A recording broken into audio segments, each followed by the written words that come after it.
সুপ্রিয়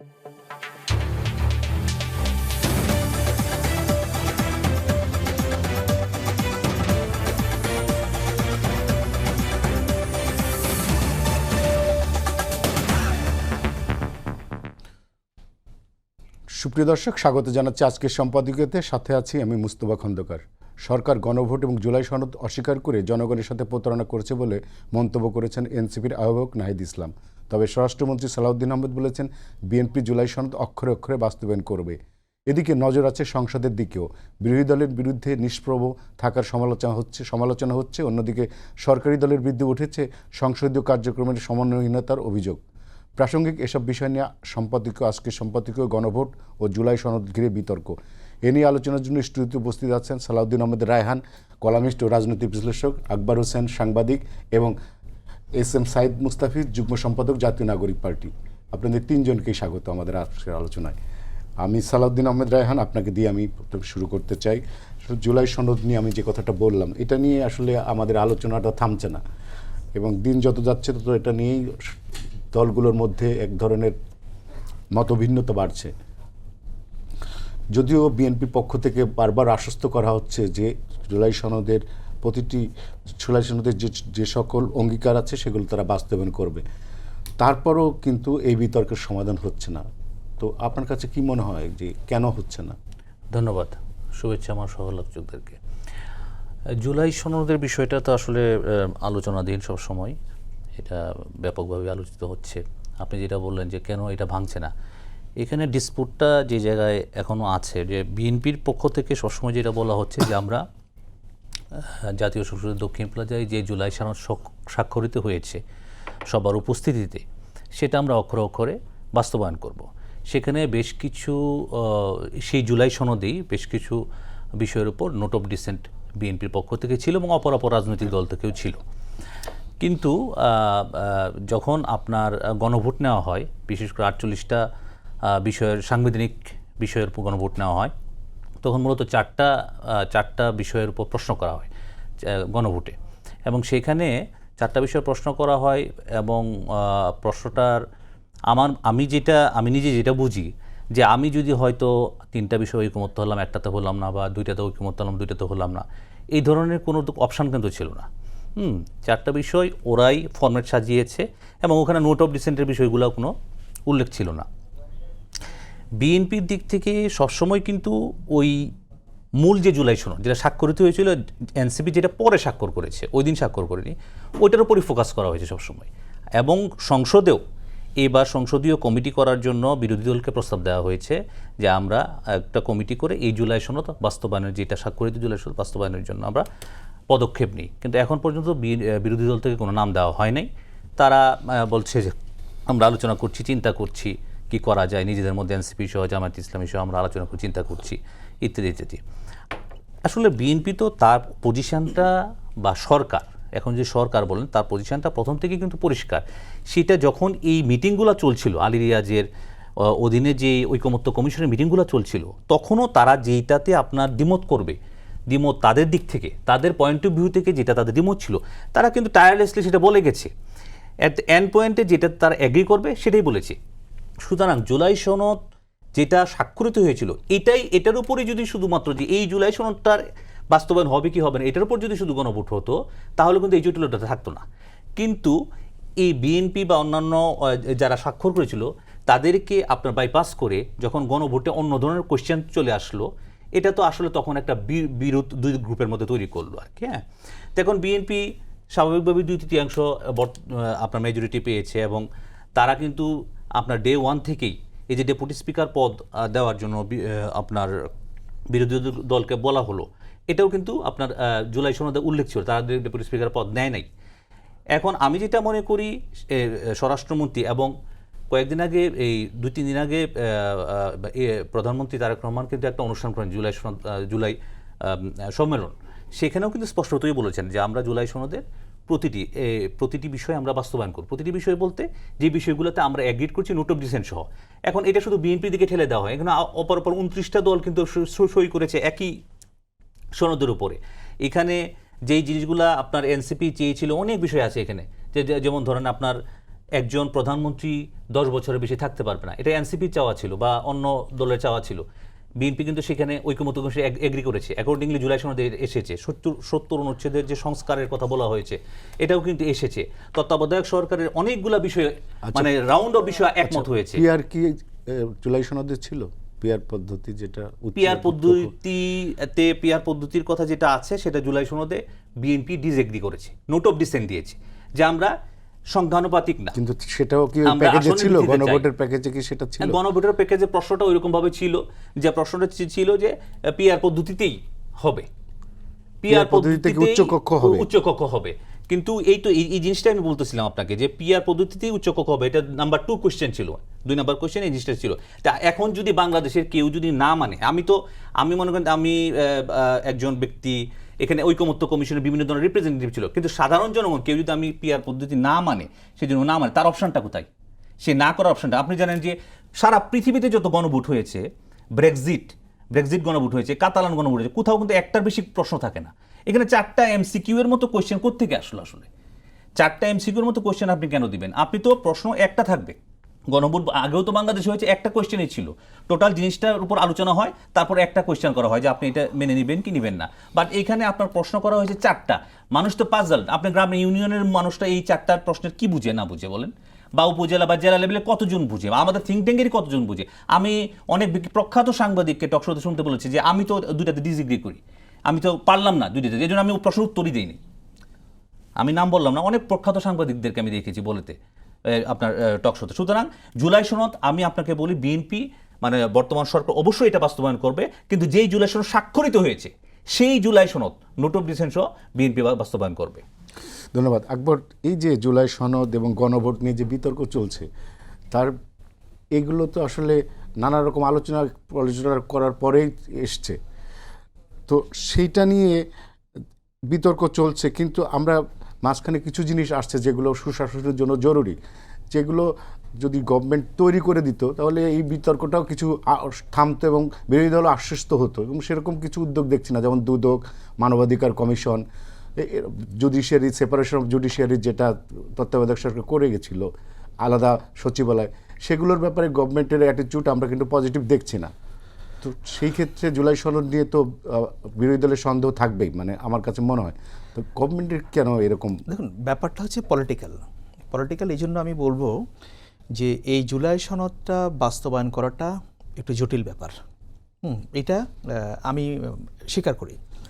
কারণ আপনি দেখেন বিএনপি যে 2023 সালে একটা 31 দফা দিয়েছিল, সেই 31 দফাতে কিন্তু তারা পরিষ্কারভাবে বলেছিল তারা উচ্চকক্ষ প্রবর্তন করবে। তো আমার কাছে, যেহেতু তখন আমরা সাংবাদিকতাই করতাম, আমার কাছে মনে হচ্ছিল বিএনপির সেই 31 দফাটার ব্যাপারে BNP was not very serious. কারণ বিএনপি তখনও জানতো যে শেখ হাসিনা যতদিন বেঁচে থাকবে শেখ হাসিনা এই প্রধানমন্ত্রী থাকবে, ক্ষমতার কোনো পরিবর্তনের লক্ষণ তখন দেখা যাচ্ছিল না। তো সুতরাং বিএনপি এমন কিছু ইউটোপিয়ান প্রস্তাব সামনে নিয়ে এসেছিল, তার প্রত্যেকটাই কিন্তু সুন্দর। 31 দফাতে আপনি এমন একটা দফা দেখাতে পারবেন না যে না এটা ভালো না। তা আপনি যখন মানে ধরে নিচ্ছেন যে আমার ক্ষমতায় আসাটা নিকট ভবিষ্যতে হয়তো সম্ভব নাও হতে পারে, সুন্দর প্রস্তাব আপনি আনতেই পারেন না, কিন্তু বাস্তবায়নে আমার পড়ছে না, দায়িত্ব পড়ছে না। এক্স্যাক্টলি। কিন্তু ব্যাপারটা হচ্ছে কি ট্রান্সপারেন্সির। আপনার যখন একটা গণভোট অনুষ্ঠিত হলো, এই গণভোটে ভোট দিয়েছে কত পার্সেন্ট? হ্যাঁ, ভোট দিয়েছে প্রায় 68%। তো 68% জনগণ যদি ভোট দেয়, আমার জনগণকে এত নাইভ মনে করার, এত বোকা মনে করার কোনো কারণ নাই যে তারা না বুঝে ভোট দিয়েছে। তারা 68% হ্যাঁ ভোট দিয়েছে, মানে এটা হ্যাঁ ভোট, এটা ইয়েস। এখানে কোনো ইফস অ্যান্ড বাটস যে আমি 2টা বুঝি 5টা বুঝি না, নো। মানুষ মোটা দাগে এতটুকু বুঝতো যে আমি যদি এখানে হ্যাঁ দিই তাহলে দেশে কিছু পরিবর্তন হবে। আপনি জিজ্ঞেস করেন যে কোনো মানুষকে, দে ওয়ান্টেড এ চেঞ্জ।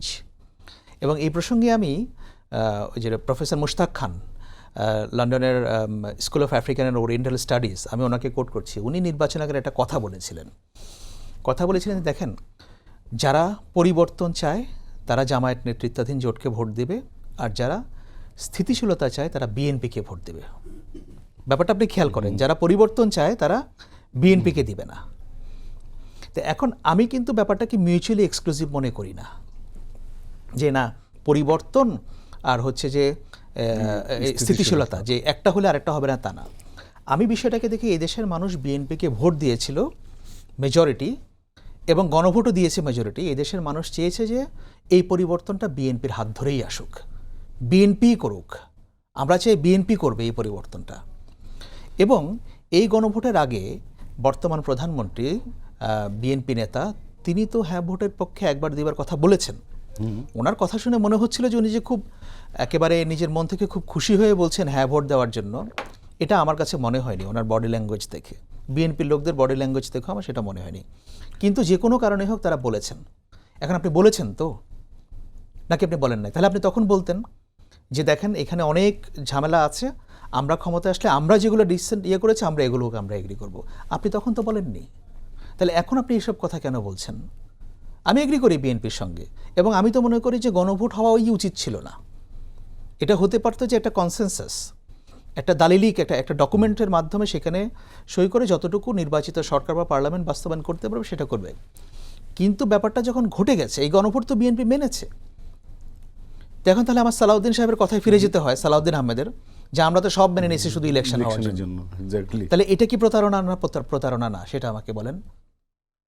আমি তারপরেও বলি যে বিএনপিকে আমি একটা বেনিফিট অফ ডাউট দিতে চাই। আমার ধারণা বিএনপি হয়তো যতটুকু সম্ভব ততটুকু করবে, কিন্তু এই যুক্তিটা আনা উচিত হবে না যে মানুষ দুইটা বোঝে পাঁচটা বোঝে না, বা না বুঝে ভোট দিয়েছে, একটা প্রশ্নের উপর কেন হলো না। এইটা এই ধোপে টিকবে না। আর নাহিদ ইসলাম যেটা বলেছেন, উনি হয়তো শেষ কথাটা বলে ফেলছেন কিনা যে হ্যাঁ বিএনপি প্রতারণা করেছে। আমি প্রতারণা শব্দটা ব্যবহার করতে চাই না। আমি চাই যে আমার ভাষ্য হচ্ছে যে বিএনপি এটা করবে না, বিএনপি এটা করতে পারবে না। কারণ এই যে দেখেন, শুধু আপনি যদি প্রপোর্শনাল রিপ্রেজেন্টেশন বাদও দেন, তাহলে যে উচ্চকক্ষটা বাস্তবায়ন করবে, এই উচ্চকক্ষটা তাহলে বাস্তবায়ন করার কি অর্থ? আপনি শুধু সংসদে আবার উচ্চকক্ষ রিপ্রেজেন্টেশন মহিলা সংসদ সদস্যের মতো এরকম আরও 50 জনকে নিয়ে যাবেন, যারা আপনাদের পছন্দ মতো হবে তাদেরকে নমিনেট করবেন। তাহলে কি আবার জনগণের ট্যাক্সের পয়সা খরচ করে তাদের জন্য বাড়ি গাড়ি সুযোগ সুবিধা এগুলো দেওয়া হবে? যদি এটার কোনো ইফেক্টিভ কোনো প্রয়োগ না থাকে, তাহলে এটা বাদ দিতে হবে। হলে এটা প্রফেশনাল রিপ্রেজেন্টেশনই হওয়া উচিত, আর যদি না হয় তাহলে দরকার নেই। সেটা তো তুমি বলছো তাদের কি সেই ছিল, 31 দফাতেই ছিল। হ্যাঁ ছিল, কিন্তু তারা তো তখন জানতো না যে এত তাড়াতাড়ি তারা ক্ষমতার না ছিল না। কিন্তু উচ্চকক্ষের কথা ছিল, হ্যাঁ বিএনপি না করে নাই। কিন্তু তাহলে এটার মানে কি? আপনি এই যে আরো অ্যাডিশনাল 50 জনকে নিয়ে যাবেন পার্লামেন্টের উচ্চকক্ষ, এটার ফাংশনালিটি কি হবে?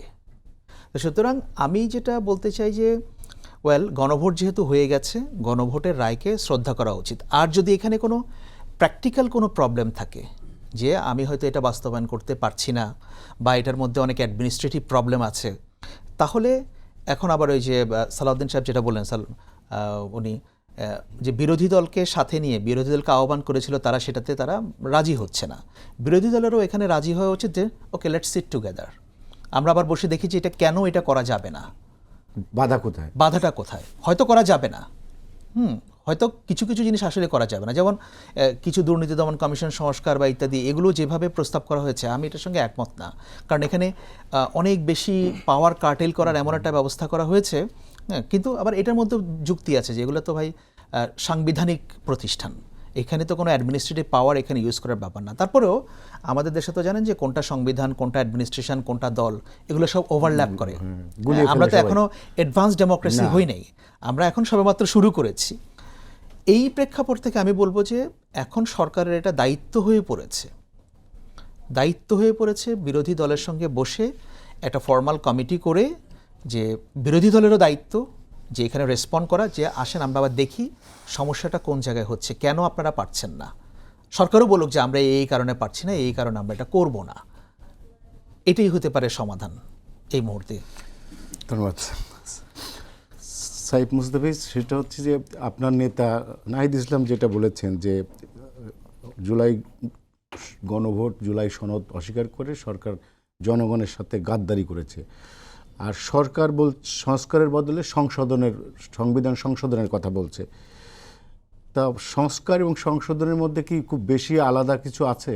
মানে এটা মেনে নিচ্ছি, আপনাদের সমস্যা কোথায়? ধন্যবাদ আপনাকে, আমার বিজ্ঞ সমালোচক এবং যারা টিভি পর্দায় দেখছেন তাদেরকে শুভেচ্ছা জানাচ্ছি। দেখেন, এই আলাপটা কিন্তু আসলে এখন এভাবে যে আমরা আলোচনা করব সেটা আমাদের কারোরই আশা বা প্রত্যাশা ছিল না। এটা সালাউদ্দিন আহমেদ সাহেব উনি দীর্ঘদিন ধরে আরও অন্যান্য দলের যারা রিপ্রেজেন্টেটিভ ছিল এবং আলী রিয়াজ সাহেব থেকে শুরু করে যারা ঐক্যমত্য কমিশনে দায়িত্ব পালন করছিলেন, তারা একটা দীর্ঘ সময় ধরে এটা নিয়ে আলোচনা করেছেন, কি হতে পারে, কতটুকু না হলে না, কাদের কতটুকু নোট অফ ডিসেন্ট, এবং সর্বোপরি লাস্টে একটা প্যাকেজ আকারে তারা একটা ডিসিশন দিয়েছে। এবং সেখানে তারা যেরকম একটা নির্বাচনের আয়োজন করে দিয়েছে আমাদের সবার জন্য, পাশাপাশি এই গণভোটের জায়গাটাও নিশ্চিত করার জন্য করেছে। এটা হয়তো হতো না, এনসিপি তাদের একটা শক্ত অবস্থান, আমার সমালোচক বললেন যে এনসিপি তখন সিগনেচার দেয়নি, তো সিগনেচার দিলে এটার আইনি ভিত্তি বা সেই জায়গাটা আসলে কতটুকু নিশ্চিত, তো এটা নিয়ে আসলে একটা সন্দেহের অবকাশ ছিল। তো আমাদের সেই শক্ত অবস্থানের জন্য একটা আইনি ভিত্তির প্রক্রিয়াগত জায়গায় গণভোটের জায়গা আসে, এবং গণভোটে সালাউদ্দিন আহমেদ সাহেব নিজেই বলেছে যে এটা একটা গণভোট হতে পারে। তো তাদের কথার সাথে সব কিছুতেই তো আমরা তাল মিলিয়েছি, বা তাদের মতের বাইরে গিয়েছে এরকম কোনো কাজ আমার মনে হয় না খুব বেশি একটা হয়েছে। তো সেটা হবার পর আমরা দেখলাম যে গণভোটের যে গণরায় সেটাকে একদমই উড়িয়ে দেওয়া হলো। তো তাদের যদি এটা নিয়ে সমস্যা ছিল তারা আগে ক্লিয়ার করতো, তারা তো আগেও ক্লিয়ার করেনি, তারা সকলের সাথে এটা প্রতারণা করলো।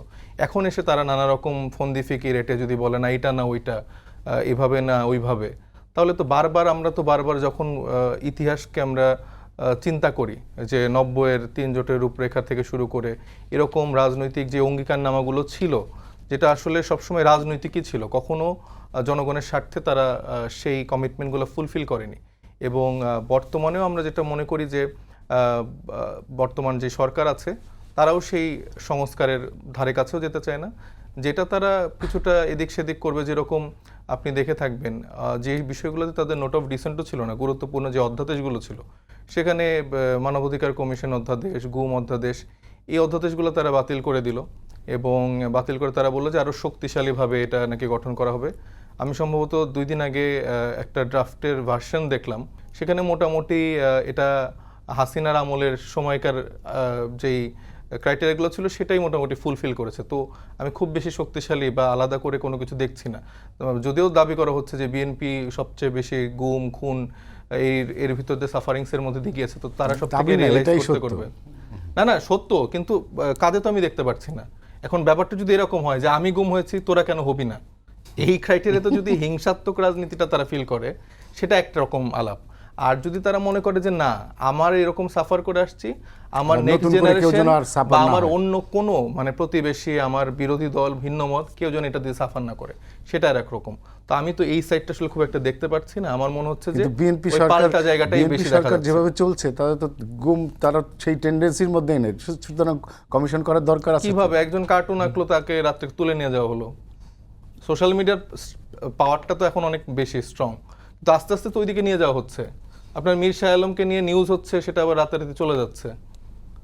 আরেকজন, এটা আপনিও জানবেন, যে ক্রিয়া মন্ত্রী আছেন, প্রতিমন্ত্রী, তাকে নিয়ে একটা সংসদের একটা নিউজ হলো, সেটা সব উঠিয়ে দেওয়া হলো।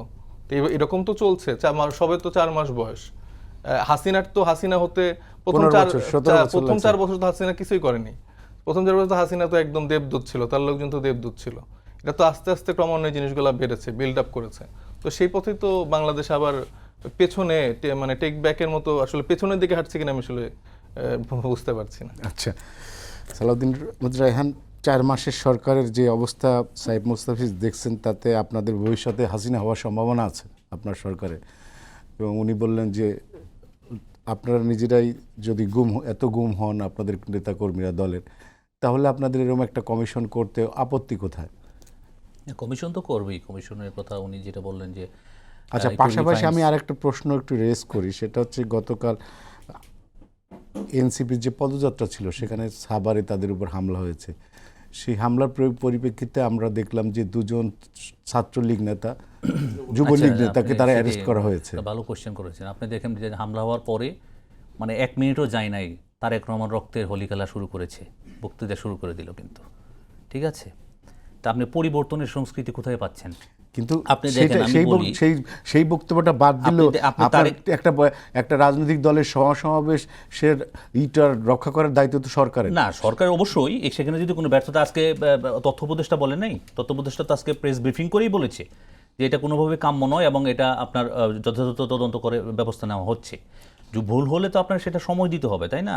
আপনি 1 মিনিটের মধ্যে আপনি সরাসরি পিএমকে আপনি অ্যাড্রেস করে তাকে খুনি বানিয়ে ফেলেন। এটা হয়তো তার বাড়াবাড়ি হয়েছে, এটা তার আপনার বলে ফেলেছে। এখন আপনি দেখেন আমাদের বর্তমান পিএম যেভাবে রাষ্ট্র পরিচালনা করতেছেন, অন্তত 4 মাস আপনি যেটা বলেন, তার জেস্টারে কোনো সময় মনে হয়েছে সে প্রতিহিংসা করা?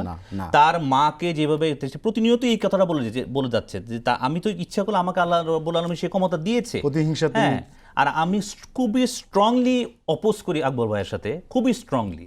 উনি যতদিন আপনার 31 দফা নিয়ে লন্ডন থেকে আপনার কথা বলেছে, স্পষ্টতই বলেছে নেতাকর্মীদের যে তোমরা যদি এই 31 দফা বাস্তবায়ন করো, অন রেকর্ড উনি একাধিক দিন বলেছে 31 দফা যদি বাস্তবায়ন আমরা করতে পারি ভবিষ্যতে, তাহলে সেটা আমাদের নেতাকর্মীদের যে গুম হত্যাকাণ্ডের প্রতিশোধ নেওয়া হবে। এখন দেখেন, একটা সরকার যখন ফাংশন করে তার কিন্তু অনেক ধরনের অ্যাপারেচাস নিয়ে চলতে হয়, রাইট? মানে এটা তো আর একটা জিনিস না যে আমি একটা জিনিস করে ফেললাম আর হয়ে গেল। এখানে অনেক ধরনের চিন্তা। বারবার কেন জুলাই সনদের ব্যাপারটা আমি কেন বারবার বলতেছি, কারণ হচ্ছে ওইখানে যদি বিএনপি, মানে এখন তো ওনারা বলতেছে, ওনারা দুইজন বলতেছে যে ওনারা প্রতারণা করছে। তা আমি জুলাই সনদ স্বাক্ষর করলাম, আমি যে প্রশ্নটা যে আমি ওদের কারোর সাথে আলোচনা না করে প্রশ্ন বানিয়ে ফেললাম, এটা প্রতারণা না? এটা কি প্রতারণা না? এটা কি প্রতারণার পর্যায়ে পড়ে না? না, এটা প্রতারণা না। আমি জুলাই সনদ স্বাক্ষর করলাম, আমাকে আপনি স্বাক্ষর করে দিলেন, বড় অনুষ্ঠান করলাম, একটা সিগনেচার প্রোগ্রাম করলাম, বৃষ্টির মধ্যে, এর মধ্যে একটা মারামারিও হইল ওইদিকে আপনার, কিন্তু আপনি পরে আইসা কাউকে জানাইলেন না, আপনি একটা প্রশ্ন বানায় ফেলেন, প্রশ্নটা কারোর সাথে শেয়ারও করলেন না আপনি, সেটা প্রতারণা না। আর বিএনপি যে বরাবরই বলে আসতেছে যে আমি জুলাই সনদ যেটা স্বাক্ষর হয়েছে সেটা অনুযায়ী আমি বাস্তবায়ন করবো, সেটা অনুযায়ী প্রতিদিন বলতে তুতা পাখির মতো। ভুল একটা ইনফরমেশন দিলেন যে আপনাদেরকে দেখানো হয়নি। আর এটা এমন না গণভোটের প্রশ্নের কথা আপনারা এমন অবস্থানে ছিলেন না বা এখনো নাই যে এটা সিদ্ধান্ত আপনারা নেবেন। এখানে সব দলের সিদ্ধান্তর পরিপ্রেক্ষিতে যারা এখানে ডিসিশন মেকার ছিল তারা না সিদ্ধান্ত জানাবে। এখানে জনগণ যদি সেটা মনে করে যে হ্যাঁ আমি তাদের সাথে অ্যালাইন্ড আছি, তারা না ভোট দিত। যদি জনগণ মনে করতো যে না আমি হ্যাঁ ভোট দিব, তারা হ্যাঁ ভোট দিত। তো আপনি যদি বলেন যে বিএনপি এটা মানে নাই দেখে জনগণেরও মানতে হবে না, এটা কেমন কথা হলো? তাহলে আপনি কথা হচ্ছে যে গায়ের জোর হচ্ছে আপনার যেটা বলবেন সেটাই করতে হবে, আপনাকে প্রশ্ন দেখায় নিতে হবে, আপনার কাছে আগের দিন রাতে প্রশ্ন দিয়ে দিতে হবে। তাহলে তো ভাই এই পরীক্ষাতে তো আর কেউ অংশগ্রহণ করার দরকার নেই। সাহেব মুস্তাফিজ, একটা কথা আছে যেটা আলোচনা যেটা হলো, না না এই প্রতারণার বিষয় আসছে বলে আমি এই জিনিসটা বললাম। ডেফিনেটলি আপনার প্রশ্নের মধ্যে সেটা যদি চেঞ্জ থাকে তো সেক্ষেত্রে তো যারা স্টেক হোল্ডার তাদের তো আপত্তি থাকতেই পারে। লাস্ট যে ফাইনাল যে ডিসিশন হয়েছে যে এইভাবে গণভোটটা হবে, সেটা তো তাদের সাথে আলোচনা করেছে। এটা সালাউদ্দিন আহমেদকে আমি নিজে দায়িত্ব নিয়ে বলছি, তাকে এটা পুরাটার সাথে অ্যালাইন করা ছিল, সেটাতে বলছে যে হ্যাঁ ঠিক আছে ওকে। হ্যাঁ, তাহলে উনি যদি সংসদে এই কথা বলে, উনি অন রেকর্ডই বলছে এটা, তাই না?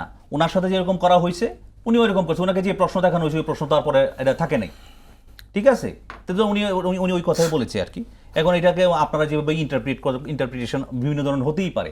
আপনি 4 মাসে দেখেন, 4 মাসে আপনি যে প্রথাটা দিয়ে শুরু করছিলেন, নাহিদ ইসলাম একজন খুবই মানে ভালো মানুষ আমি মনে করি, খুবই ভালো মানুষ। আমি সংসদ গ্যালারিতে অনেকদিন তার বক্তৃতা শুনেছি, বিশেষ করে বাজেট সেশনে বা আগে। কিন্তু তার মুখ থেকে যখন কালকে আমি প্রথমেই দেখলাম যে একটা অ্যাটাকিং মুড, আওয়ামী লীগের মতো, হ্যাঁ একটা অ্যাটাকিং মুড তার প্রথমেই।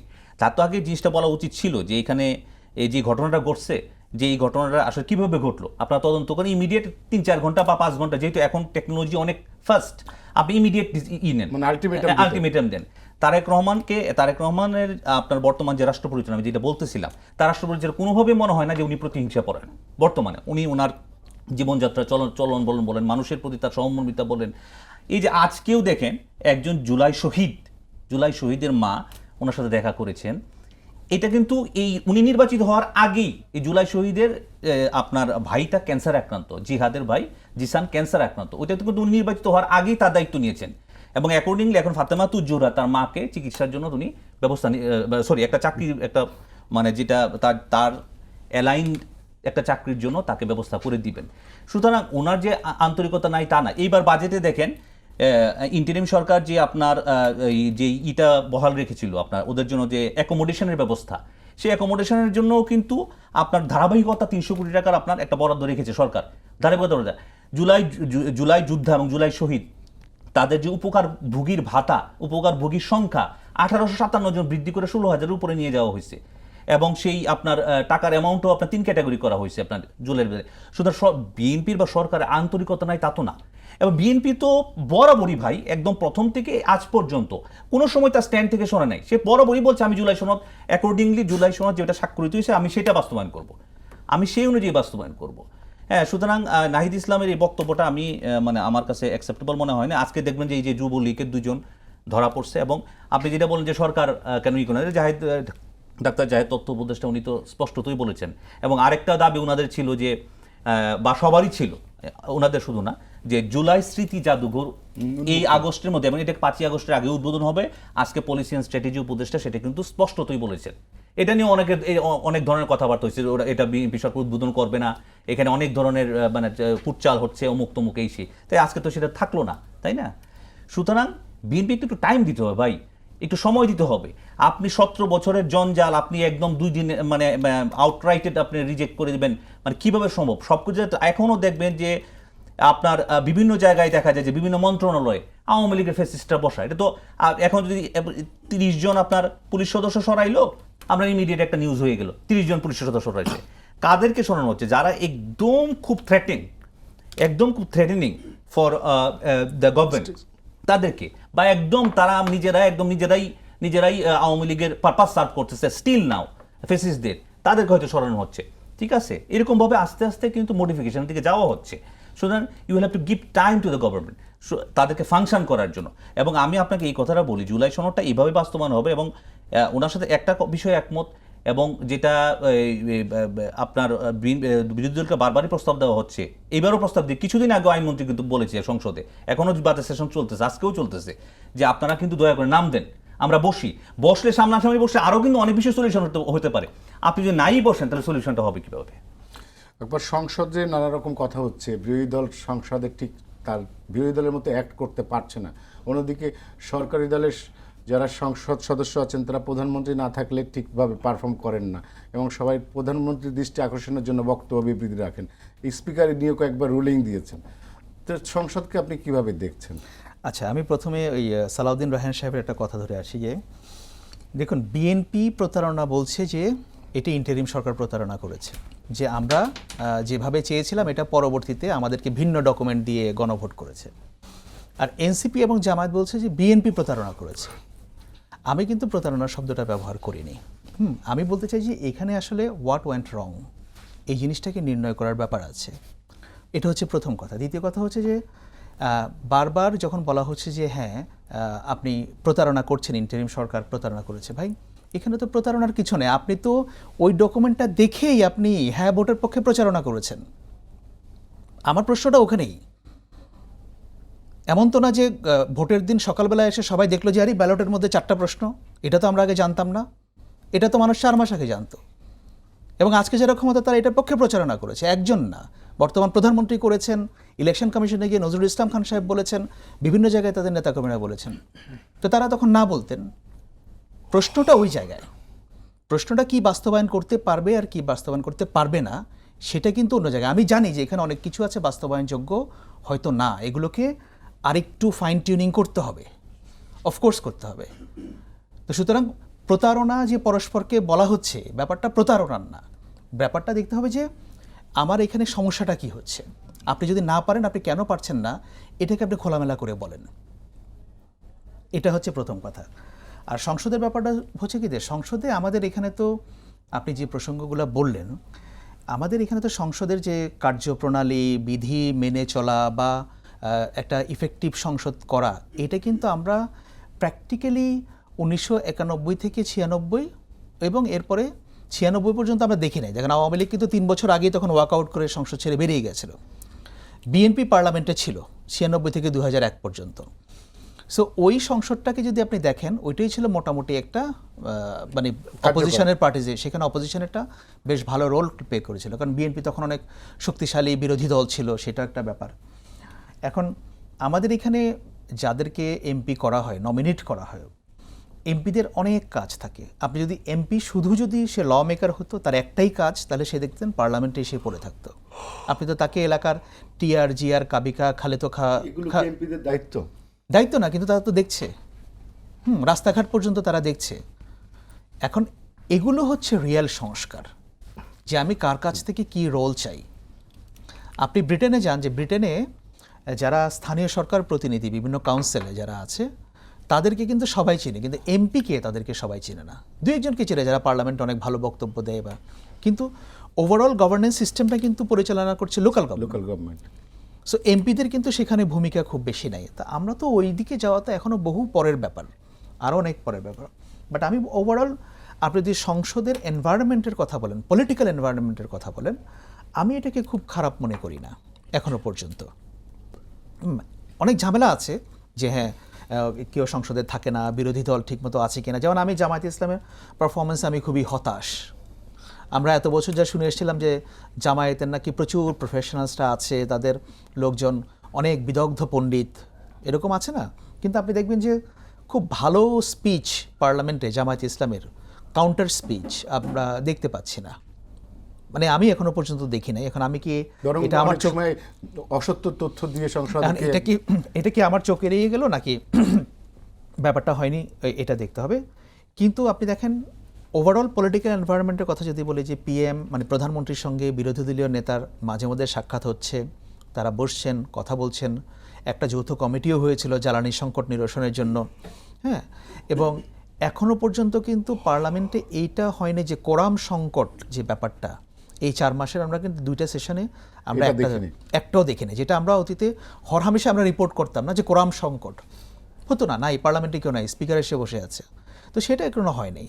আমার মনে হচ্ছে টুকিটাকি যে ব্যাপারগুলো আছে ওগুলো হয়তো আমাদের প্র্যাকটিসটা যত আরও সামনের দিকে আমরা যাব এগুলো ঠিক হবে। বাট ওভারঅল আমি from political point of view, political এনভায়রনমেন্টের দিক থেকে আমি সংসদকে খুব বেশি খারাপ হিসাবে বা খুব ইনএফেক্টিভ হিসাবে আমি দেখছি না, মানে দেখার কোনো কারণ আমি এখনো পর্যন্ত খুঁজে পাচ্ছি না। সাহেব মোস্তাফিজ, আপনার দলের পদযাত্রা ছিল গতকাল, সেখানে সাভারে আপনাদের সে হামলা হয়েছে পদযাত্রায়, এবং সেই হামলার সঙ্গে জড়িত 2জন যুবলীগ নেতাকে অ্যারেস্ট করা হয়েছে। কিন্তু দুঃখজনক হলো যে সে হামলার পরে আপনার দলের আহ্বায়ক বলেছেন যে এটা প্রধানমন্ত্রীর এক ধরনের, প্রধানমন্ত্রীর দায় আছে, প্রধানমন্ত্রী এটার পিছনে আছে। এই যে এই ধরনের আসলেই কি মানে উনি কি একটু ওয়েট করতে পারছেন না, কিন্তু উনি হুট করে প্রধানমন্ত্রীকে এর সঙ্গে জড়িয়ে ফেললেন, বিষয়টা কি দায়িত্বহীনতার পরিচয় হলো কি না? না, আমি মনে করি সে সঠিকই বলেছেন। অবশ্যই প্রধানমন্ত্রীর দায় আছে, কীভাবে দায় আছে সেটা আমি একটু বলছি। দেখেন, মানে আমার সমালোচক অনেক প্রশংসা করছিলেন যে প্রধানমন্ত্রী অনেক হাম্বল, প্রতিশোধ পরায়ণ না, আমরা তো সাদা চোখে সেটাই অনেক কিছু, হ্যাঁ ঠিক আছে। কিন্তু একটা রাষ্ট্র চালানোর জন্য এখন আপনি যদি ফ্যাসিবাদের যেসব দোসর আছে, কালচারাল ফ্যাসিস্ট যারা আছে, অমুক সিনিয়র সাংবাদিক, তমুক সিনিয়র সাংবাদিক, এদেরকে ফোন দিয়ে যদি বলে যে আচ্ছা হ্যাঁ জেল থেকে বের হয়েছেন, কী অবস্থা, ভালো আছেন কি না, বাসায় খাবার পাঠাচ্ছে, তার অফিসে ডেকে এনে আবার দুপুরে লাঞ্চ করতেছে, এই হাম্বলনেস তো দরকার নাই। তারা প্রতিনিয়ত টকশোতে বসে বসে, বিভিন্ন সোশ্যাল প্ল্যাটফর্মগুলোতে বসে বসে সে আওয়ামী লীগের বয়ান উৎপাদন করছে। আওয়ামী লীগের যেসব উচ্ছিষ্ট লোকজন দেশে আছে তারা আবার উৎসাহিত হয়ে দ্বিগুণ মাত্রায় ফিরে আসার চেষ্টা করছে। তো এটার জন্য প্রধানমন্ত্রীর দায় নাই? আমার রাষ্ট্র পরিচালনা যিনি করছেন, যার দায়ভার তার উপরে আছে, তার তো এইসব ক্ষেত্রে আইনের শাসন নিশ্চিত করতে হবে। তাদেরকে ছাড় দেওয়া মানে তাদেরকে ছেড়ে দিবে কেন? সে যে 17 বছর ধরে বাংলাদেশে আসতে পারে না, এই মানুষগুলোর জন্য তো আসতে পারে নাই। তো এত মানে ন্যায়পরায়ণ, মানে এত উদারপন্থী হওয়ার তো আসলে সুযোগ নাই। এদেরকে তো অবশ্যই শাস্তির আওতায় আনতে হবে, এদেরকে কোথাও স্পেস দেওয়া যাবে না। তো কারণ এরা তো 17 বছর ধরে যেই অন্যায়টা করেছে, এটাকে আপনি কি দিয়ে মানে আসলে মানে কঠিন বিচারের মধ্যে না নিয়ে আসলে তো হবে না। তাদেরকে আপনারা স্বাভাবিক করে রাখতেছেন।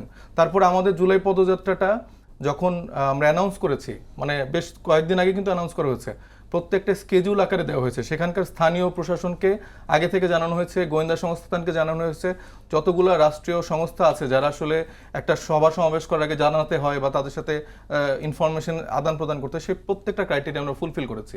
তাহলে আমার নাগরিক অধিকার হিসেবে, আমার রাজনৈতিক অধিকার হিসেবে যখন আমি একটা সমাবেশ করব, সেখানে আমার নিরাপত্তা যদি নিশ্চিত না হতে পারে, তাহলে কি আমি এটাকে আপনাকে দায় করব?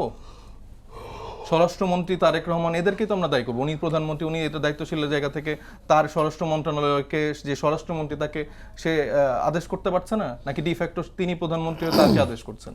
তো তো এই যে দেশের মানে সামগ্রিক পরিস্থিতি, এখন উনি বলতেছেন যে একটা তো ককটেলই ফুটছে, এটা ককটেল না ফুটে যদি আরেকটু বড় কিছু হতো, সেখানে যদি আমাদের আহ্বায়ক এখানে নিহত হতেন, সেই রিস্ক কি ছিল না? সেটা ঠিক আছে, তো সেটার তাহলে জন্য সে ওই পরিস্থিতিতে অপেক্ষা করে, ও আচ্ছা না আমার প্রধানমন্ত্রী তো অনেক হাম্বল, তার ব্যাপারে আসলে কিছু বলা না, যাবে না। ব্যাপারটা এবং এই জায়গাটায় প্রধানমন্ত্রীর যে শেখ হাসিনাকে এই 17 বছর ধরে সবাই একটা জিনিস বানায় ফেলছিল, কাল্ট ফিগার বানায় ফেলছিল, যে না শেখ হাসিনা কোনো খারাপ কিছু করতে পারে না, তার আশেপাশের লোকজন খারাপ, উনি হচ্ছে তাহাজ্জুদ নামাজ পড়ে, উনি ভালো, না, উনি সাহেব সবকিছু। মুস্তাফিজ, আমি একটু বলি, সেটা হচ্ছে যে সাভারে আপনাদের একটা পদযাত্রা, একটা বিচ্ছিন্ন ঘটনা ঘটলো, সেই জন্য কি আমরা প্রধানমন্ত্রীকে দায়ী করে ফেলবো?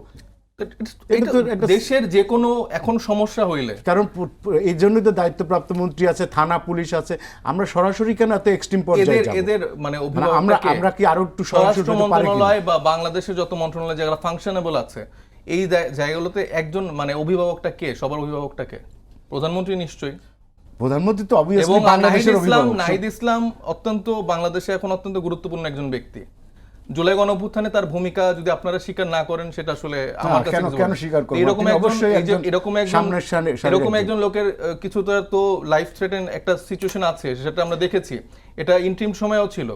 এবং 3 তারিখ, যেটা 24 সালের যে 3 আগস্ট হচ্ছে যে যখন তিনি এক দফার ঘোষণা দেন, তার মধ্য দিয়ে তো তিনি নিজের মানে একটা মৃত্যুর সই করে ফেলেছিলেন। যদি আমাদের জুলাই গণঅভ্যুত্থানটা সফল না হতো, সবার আগে তো তাকে মেরে ফেলা হতো। এরকম একটা ক্যারেক্টারকে, যে তরুণদের একটা রাজনৈতিক দলকে, সেখানকার আহ্বায়ক, তার যখন এরকম একটা প্রোগ্রাম হচ্ছে, সেখানে সিকিউরিটি নিশ্চিত না করতে পারলে, এটা তো এলাকার কোনো মানে গ্যাঞ্জাম না। এটা তো আপনি যেভাবে বলতেছেন যে এলাকার একটা সাধারণ সাভারে আমার হচ্ছে এলাকার হচ্ছে কোনো নেতাকে মারছে, এজন্য হচ্ছে আমরা হচ্ছে এটা বলতেছি। সে তো একজন গুরুত্বপূর্ণ ব্যক্তি, অবশ্যই তাহলে গুরুত্বপূর্ণ তার ব্যক্তি। সে সেখানে গেছে, সেখানে যখন আপনি নিরাপত্তা নিশ্চিত করতে পারছেন না, অবশ্যই আমি তারেক রহমান সাহেব, তারপরে সালাউদ্দিন আহমেদ, ওনাদেরকে অ্যাকাউন্টেবল করবো, এখানে তো বলতেই হবে।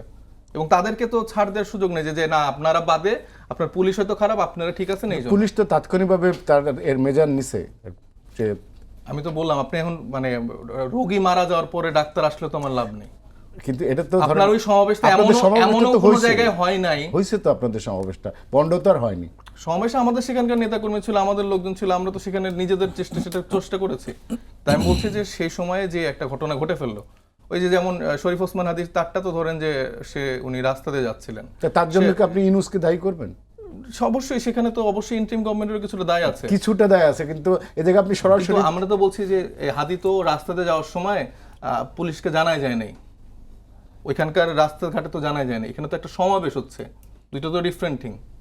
তো একটা সমাবেশ যখন হয়, তখন আপনাদের সকল প্রশাসনের জায়গা থেকে যখন আমি জানাচ্ছি, এটা তো একটা ইনফর্মড একটা প্রোগ্রাম, তো সেখানে আমাকে সরকারিভাবে আমাকে সেই নিরাপত্তা নিশ্চিত করবে না। তিনি একজন পার্লামেন্ট আপনার মেম্বার, র্যালি ছিল, সেই র্যালির আগে পিছে আপনার দলের ভেতরেও তো কেউ দুষ্কৃতিকারী ঢুকতে পারে, সেটা তো তাহলে রাষ্ট্র বলে দিকে আমরা ফাংশনেবল না, আমাদের গোয়েন্দা সংস্থা কাজ করছে না, আপনারা তাহলে নিজেদের নিরাপত্তার দায়িত্ব নিজেরা নিয়ে নেন, তাইলে আমরা সেটা দেখি সেভাবে। আপনারা বলে দেন যে আমরা আসলে সরকার চালাতে সক্ষম না। আচ্ছা, আরেকটা ছোট্ট একটা প্রশ্ন আপনার কাছে করে আমি এদিকে আসবো, সেটা হচ্ছে যে এটা একটু আমি বলতেছি, আরেকটা যেটা বললেন যে বিরোধী দল ফাংশনেবল কিনা, আমার কাছে মনে হয় যে না, বিরোধী দল সেরকম ফাংশনেবল না। সরকারি দল যেরকম ব্যর্থতার পরিচয় দিচ্ছে, বিরোধী দলও সমান তালে তাদেরকে সেই উৎসাহটা দিয়ে যাচ্ছে। এখানে বাংলাদেশ জামাত ইসলামীর 68 জন যে এমপি আছেন, তাদের আসলে পারফরমেন্স মানে একদমই আপ টু দ্য মার্ক না।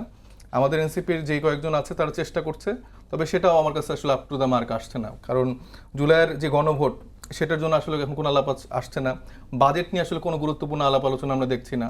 তো বাংলাদেশের মানুষের জন্য, জন আকাঙ্ক্ষার জন্য যেই সংসদে এই 300 জন এমপি প্লাস এখন নারী সংসদ যারা আছেন, এরা যখন কাজ করছেন, আইন প্রণেতা হিসেবে কাজ করছেন, সেখানে গুণগত পরিবর্তনের জন্য আমি কোনো আসলে আলোচিত বা ওইরকম গুণগত পার্থক্যের জায়গা থেকে কাজ করার মতো কারো মেন্টালিটি আমি দেখছি না। তো এটা আসলে আমার মনে হয় যে এটা এখনই অ্যাড্রেস করে, বিরোধী দলকে তো অবশ্যই অ্যাড্রেস করবো, কারণ আমি তাদের জোট সঙ্গী, আর সরকারি দল তো এখন যদি তারা একটু আমলে নেয় আর কি। সালাউদ্দিন আহমেদ রায়হান,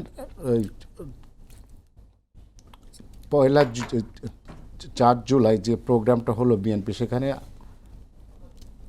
বিএনপির থেকে জুলাই আহত নিহতদের নানা রকম সাহায্য সহানুভূতি দেওয়া হয়েছিল, এবং তারপরে ওই দিন বিকেলে মার্কিন এম্বাসির একটা প্রোগ্রামে আমেরিকার স্বাধীনতা দিবস উপলক্ষে সালাউদ্দিন আহমেদ বলেছিলেন স্বরাষ্ট্রমন্ত্রী যে আওয়ামী লীগের মৃত্যু হয়েছে বাংলাদেশে, দাফন হয়েছে দিল্লিতে, এবং তিনি বলছে আওয়ামী লীগ আর কখনোই রাজনীতিতে ফিরতে পারবে না। আজকে আমরা ট্রাইব্যুনালের চিফ প্রসিকিউটরের একটা বক্তব্য শুনলাম, তিনি বলেছেন যে মানবতা বিরোধী অপরাধের সাথে দল হিসেবে আওয়ামী লীগের সম্পৃক্ততা কিছুটা পাওয়া যাচ্ছে।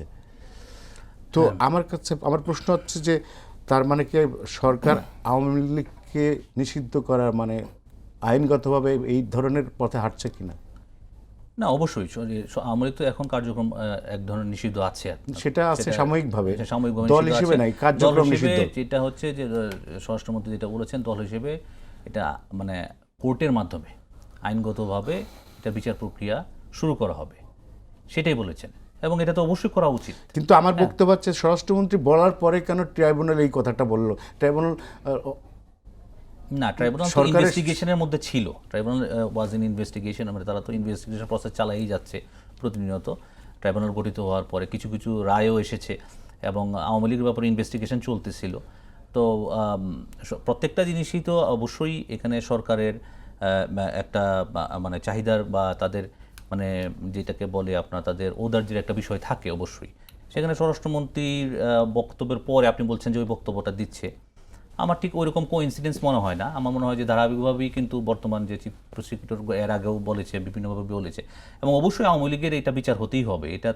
এটা গণদাবি, এটা আওয়ামী লীগকে দল হিসেবে বিচার করতেই হবে। আচ্ছা, আরেকটা জিনিস আমি একটু বলি, দেখেন এই যে ভাই যেটা বললো যে উনি আপনার পিএমকে অ্যাড্রেস করে খুব ভালো কাজ করেছে, তাই না? এখন দেখেন ইন্টারিমের সময় কী হইতো, আমরা শাহবাগদের চলাফেরাই করতে পারতাম না, সত্যি কথা। হ্যাঁ, প্রতিদিন অমুক আন্দোলন তমুক আন্দোলন, ওনাদের আন্দোলন, এই সেই চলেই থাকতো, তাই না? মানুষ তো একটু বিরক্ত হয়ে গেছিল গত 4 মাস। হ্যাঁ, কিছু হলেই শাহবাগে আসো। হ্যাঁ, তাই গত 4 মাসে আপনি দেখছেন দেশে একটা স্টেবিলিটি বিরাজ করতেছে। এটাই হচ্ছে রাজনৈতিক সরকারের, আপনার একটা প্রপারলি ইলেক্টেড রাজনৈতিক সরকারের আপনার যে ক্যাপাবিলিটি। হ্যাঁ, আপনি দেখবেন যে এখন কিন্তু ওই ধরনের মানুষের নিজের জিনিসটা বলার কিন্তু একটা জায়গা আছে। জায়গা আছে বলেই কিন্তু মানুষ ওইভাবেই যে রাস্তা আটকানো, অমুক তমুক ইত্যাদি ইত্যাদিগুলো হচ্ছে না। এবং এত বড় জঞ্জাল 17 বছরের, তারপর ইন্টারিম তো যেহেতু ইলেকটেড গভর্নমেন্ট ছিল না, স্বাভাবিকভাবেই তাদের অনেক মানে সীমাবদ্ধতা ছিল। সীমাবদ্ধতার মতো মানে তারা যথেষ্ট চেষ্টা করেছে, তারা পারে নাই, তারা কাউকে হয়তো ওইরকমভাবে ইরিটেট করতে চায় নাই, যার ফলে এরকম ছিল। রাজনৈতিক সরকারের সেই সক্ষমতা আছে, এবং জনগণেরও বলার সুযোগ আছে। সংসদের যে বিষয়টা আমি একদিন আপনার বলেছিলাম যে দেখেন, জামায়াতে ইসলামীর যারা সাংসদ আছেন তারা কতটুকু বাজেট বুঝেন আমার যথেষ্ট সন্দেহ আছে। 77 জনের মধ্যে 5-7 জন ব্যতীত। কারণ হচ্ছে আপনি দেখবেন যে একজন আমির হামজা, উনিই বলছেন যে মাত্র 60,000 কোটি টাকার বাজেট দিলেই হতো। তাহলে তার আন্ডারস্ট্যান্ডিং লেভেলটা আপনি চিন্তা করেন বাজেট সম্বন্ধে। 60,000 কোটি, 60,000 কোটি, এটা আপনার ফেসবুকে এসেছে, উনি স্পষ্টতই বলছেন, সংসদে দাঁড়িয়ে, মানে সংসদের বাইরে দাঁড়িয়েই বলছেন যে একটা টিভি চ্যানেল ইয়েতে, যে 60,000 কোটি টাকা বাজেট দিলে হতো। তার মানে আপনি বুঝেন তাদের আন্ডারস্ট্যান্ডিং লেভেলটা, আমি এটা বোঝাতে চাচ্ছি আর কি। যে এবং আমাদের কিছু সৌভাগ্য হয়েছে দেখার যে আপনার সংসদে তারা বলার চেষ্টা করেন, বাট বাজেট নিয়ে তারা মানে কমিউনিকেট করাটা তাদের জন্য খুব ডিফিকাল্ট হয়ে যায়। বাজেটে বিভিন্ন ধরনের এডিপি, জিডিপি, বিভিন্ন ধরনের এলিমেন্ট থাকে, বরাদ্দগুলো কীভাবে খাটানো হবে, বা আপনার বিভিন্ন খাতে যে বরাদ্দগুলো আছে সেই বরাদ্দগুলোকেও আপনি কীভাবে ভালোভাবে ইভালুয়েট করতে পারেন, সেই যে একটা প্রমোশনাল অ্যাক্টিভিটিস, বা সেই যে একটা মানুষকে সাজেশন দেওয়া বা মন্ত্রণালয়ের সাজেশন দেওয়া, সেটাও আমরা ওরকমভাবে দেখতে পাচ্ছি না। তো আপনার একটা কোশ্চেন ছিল কি জানি, ওই ইসের ব্যাপারে একটা কোশ্চেন করেছিলেন আপনি। আমি আওয়ামী লীগ হিসেবে, দল হিসেবে, হ্যাঁ, দল হিসেবে আওয়ামী লীগের বিচার হতেই হবে, এবং এই ব্যাপারে আপনার আমি বিএনপিকে যথেষ্ট আন্তরিক মনে করি, এবং তারা অবশ্যই এটা করবে। আপনারা দেখবেন যে বর্তমান যে বিচার প্রক্রিয়া কিন্তু চলমান, খুব ভালোভাবেই চলমান। কয়েকদিন আগেও একটা আপনার রায় এসেছে।